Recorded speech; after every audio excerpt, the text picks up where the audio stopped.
Info terupdate pagi ini pencairan PKH BPNT tahap 5 alokasi September-Oktober tahun 2024. Nah, berikut KPM yang sudah cair KKS-nya, semoga bermanfaat. Assalamualaikum warahmatullahi wabarakatuh, apa kabar semuanya, semoga selalu sehat, dilancarkan rezekinya, dimudahkan segala urusannya, amin.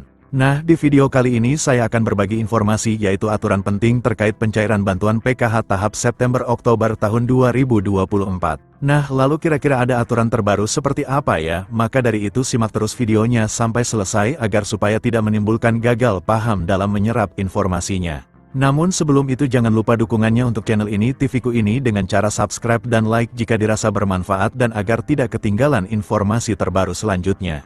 Bagi yang subscribe semoga selalu sehat, dilancarkan rezekinya, dimudahkan segala urusannya, dan menjadi orang sukses di masa depan, amin. Nah oke, langsung saja berikut ini terkait peraturan terbaru pencairan bantuan PKH BPNT September tahun 2024. Nah, perlu diketahui bahwasanya pencairan bantuan PKH di tahun 2024 itu masih sama ya, pencairannya melalui kartu KKS dan nominalnya pun bisa berbeda-beda ya, tergantung komponen yang dimiliki. Nah, selain itu juga sudah ada peraturan yang sudah ditetapkan dalam hal pencairan PKH di tahun 2024.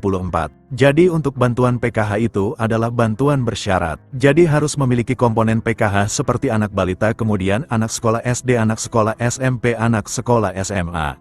Kemudian penyandang disabilitas berat dan juga komponen PKH lansia, serta komponen ibu hamil. Nah, kemudian ini ada beberapa kriteria untuk menentukan bantuan PKH BPNT-nya bisa cair atau tidak. Nah, jadi yang pertama peraturannya itu para KPM harus terdaftar di dalam di DTKS. Jadi mulai dari anak balita SD, ibu hamil, kemudian anak SMP, anak SMA, penyandang disabilitas dan lansia tersebut harus masuk di dalam di DTKS dan aktif sebagai penerima bantuan PKH. Kemudian yang kedua, di dalam keluarga maksimal hanya 4 komponen saja yang bisa masuk ke dalam bantuan PKH. Kemudian yang ketiga, prioritas bantuan PKH yang memiliki komponen datanya itu harus aktif ya, dan padan antara di DTKS dengan Dukcapil. Kemudian peraturan yang kelima, jika kalian terdaftar sebagai penerima bantuan PKH anak sekolah, baik itu SD, SMP maupun SMA, ini datanya harus terdaftar di aplikasi Dapodik sekolah masing-masing dan datanya badan dengan di DTKS, jadi tidak boleh ada perbedaan. Selanjutnya yang keenam, untuk komponen PKH balita yang disebut sebagai komponen PKH balita itu adalah hingga anak yang kedua saja ya. Apabila ada balita ketiga ataupun balita keempat dan seterusnya, maka sudah tidak dapat dibilang penerima bantuan PKH lagi ya, karena dibatasi sampai balita kedua saja.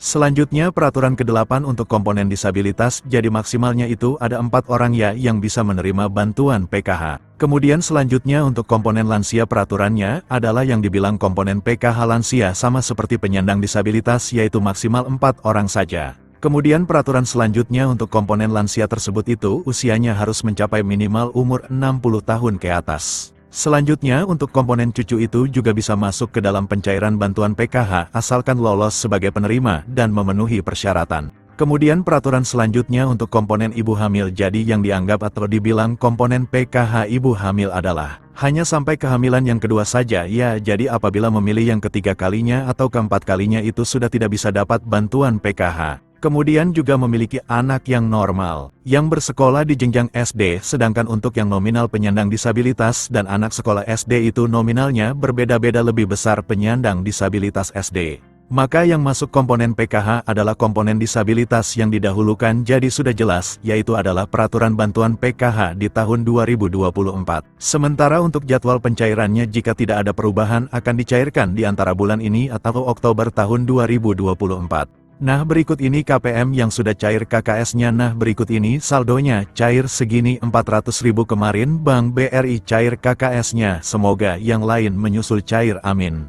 Nah, sekian dulu informasi ini, semoga bermanfaat bagi semua. Assalamualaikum warahmatullahi wabarakatuh.